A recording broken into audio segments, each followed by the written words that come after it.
What's up? This is Rishloo Diamond Eyes. This is one from Feather Gun, which is an album that I've done a few different reactions from. This is YouTube, their record label, Atreides Records. I have no idea, but if you're following along, go ahead. We're just going to jump right in. I've been loving these guys so far. The prog rock, prog metal. I finally got some good cans, by the way, so no more, crappy iPhone head or earbuds. So hopefully we'll get some good quality sound here. Again, this is Rishloo Diamond Eyes, which is also a great album by the Deftones. Let's jump into it.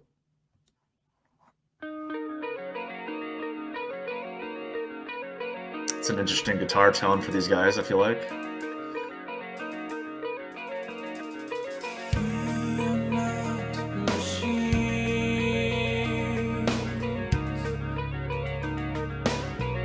Interesting combo of rhythms between the hi-hat and this running guitar riff.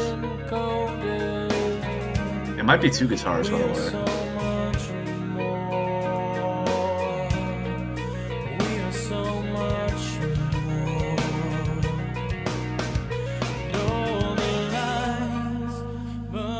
Oh shit.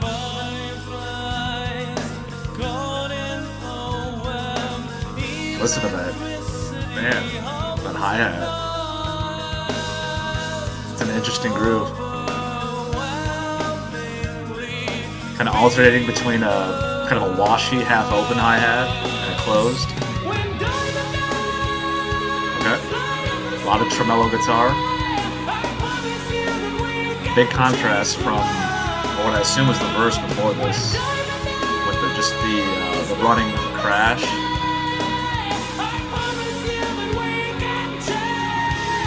I'm not getting a ton of bass right now, but it could just be, YouTube.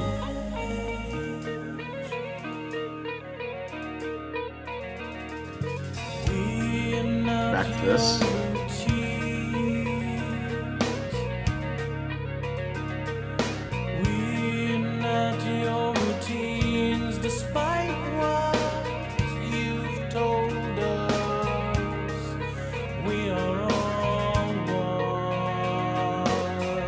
The guitar tone and this riff just kind of reminds me of like some kind of math rock. There's tons of bands out there. The first one that comes to mind for me is Minus the Bear. Not that this band sounds like Minus the Bear, but that guitar tone that we were just hearing there, that little riff, just reminds me of some math rock kind of stuff. I love this hi-hat groove.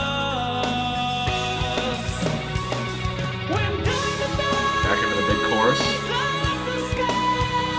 Diamond eyes light up the sky. And like I said earlier, I really like to switch from that interesting hi-hat groove to this just kind of open. We hear that a lot, but it's just a nice contrast from what came before it.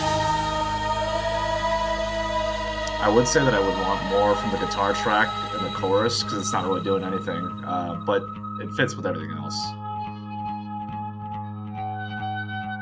Little bridge here. We're gonna get like a solo section maybe.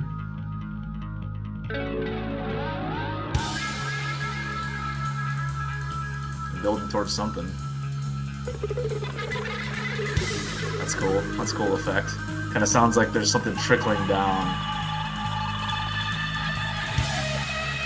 It is almost a solo.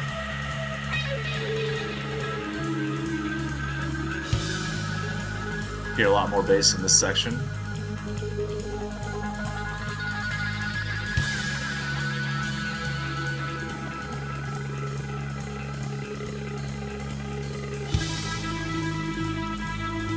Interesting choice of even if you want to call this a solo, just the phrasing is very kind of drawn out and slow. Oh, that sounds fantastic. Listen to that guitar. It might be panning a little bit. Definitely like ebbing and flowing. And just keeping the the cymbals right there too. That sounds great. Holy cow. I love that build.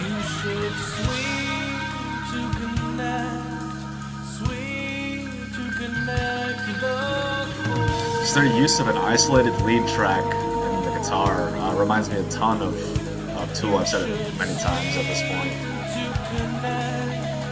I like that a lot because it doesn't have to be crazy riffing or super technical playing. Ooh, I like this. Still kind of going with the noodling a little bit. And I think it's only one guitar track right now.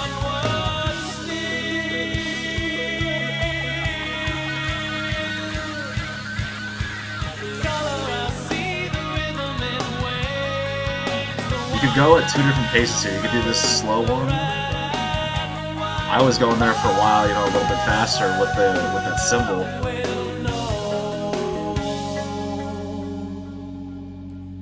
I think it was a 6.5 minute song, something like that.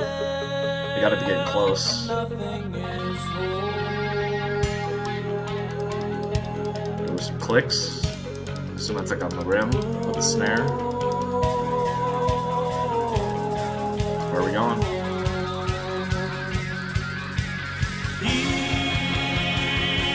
Oh, back into the chorus, probably, I'm assuming. I mean, that would make sense.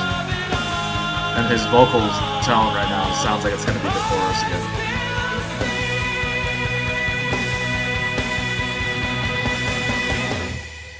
Yep. Oh, is this a different pace? It's like a swing, like a 1, 2, 3, 4, 5, 6 kind of thing. 1, 2, 3, 4, 5, 6. Nice, those toms sound good. I need more. He's finally kind of breaking out of the kit right now.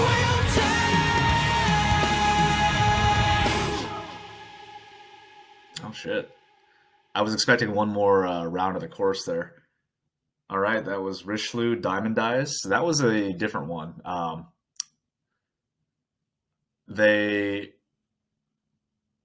I'm trying to think of how to best describe this. They definitely had a focus on the dynamic range. It's a comment I've made a lot between these guys and Carnival and Leprous, just not afraid to kind of sit kind of in a low kind of brooding sort of atmosphere and then slowly build on it and then just crescendo into a huge chorus or kind of a breakout solo section like that. And what I called the bridge, like kind of a solo. It wasn't a traditional solo where you'd hear like, standard solo phrasing, a bunch of running arpeggios and stuff like that. Much more in the line of kind of like we're setting a mood here, or we're kind of like telling a story with these little licks that we're playing, and the production obviously was a big part of that because it kept fading in and out, and it seemed like there was some panning going on between the two sides, and even just like the tone itself it seemed like it was kind of shifting. I don't know enough about guitar playing to understand exactly what he might have been doing. I'm sure it was a lot of pedal work on like a board, but it was certainly unique. And again, not a standard solo structure or sound that you would think of. And honestly, it may not even be considered solo. It could have just been a bridge, like just kind of that section that's separating that, second chorus and leading up to the last chorus. But I dig that a lot, that dynamic range and just their ability to kind of, effortlessly flow between those two kind of highs and lows. Let's breaking it down a little bit more. The guitar work was they had that consistent riff that came back in the verses at least twice, and then I think they didn't bring it back again after the second verse, but it was unique. What I call it, like a math rock kind of sound. Like the production and even the riff itself, it sounded like it was something stripped straight out of a math rock song. And I'm having trouble. I think I mentioned Minus the Bear as my example. There's plenty of other ones out there that sound probably closer to that tone. But I wouldn't call these guys math rock, but I was just getting that kind of a vibe from that specific riff and the production on it. Other than that, we had that kind of somewhat of a breakout solo section, kind of. I don't know if I would call it that. And then the choruses were mostly just the kind of the higher register tremolo stuff. Bass-wise, I didn't get a whole lot. One of my first times trying out these new headphones, so maybe it's just the headphones, or again, it's YouTube. Who knows? There were certainly a couple sections, I think, after the first chorus, maybe into the second verse, and definitely in that kind of slower bridge section, you could hear some bass, but other than that, didn't have a whole lot I could comment on. Drum work again, it was great from these guys. I would have taken more from production wise, like a little bit more from the toms and just kind of a full depth to the sound. But hey, again, YouTube and new headphones, so who knows? I really liked the that weird hi hat.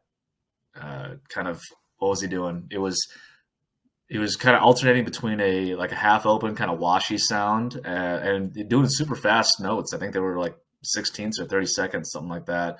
And then closing it where you could really hear how fast he was going. And then, kind of opening for four, closing for four, stuff like that.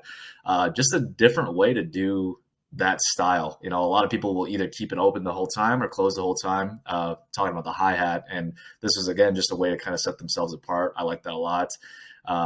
And then at the end there, you could definitely hear him in the last chorus kind of breaking out finally and doing some crazy, fills, some tom patterns and stuff like that. Wasn't a whole lot of that on this song, but honestly, that was probably more the song structure and what they were trying to do as a whole, like trying to fit the drum work into the context of the song. It just wasn't meant to have like a bunch of crazy fills and stuff like that. And I probably missed some stuff too. Who knows? Vocally, a lot of the same stuff. He obviously was getting a lot more power and a lot more emphasis, a lot more emotion in the choruses, kind of paired with the tremolo picking, and what they were doing with the running crash in those choruses. It worked really well. Obviously most choruses are going to have stuff like that anyway, like thematically, but in this song specifically, compared to the verses, it certainly worked really well. I wouldn't say this is one of my favorite songs from these guys or the prog rock kick in general that I'm not on, but it was certainly fun. I definitely enjoy a lot of the stuff that these guys are putting out or have put out. I'm kind of catching up after the fact, and I'll be sure to do more. This was Rishloo, Diamond Eyes. Thanks for watching.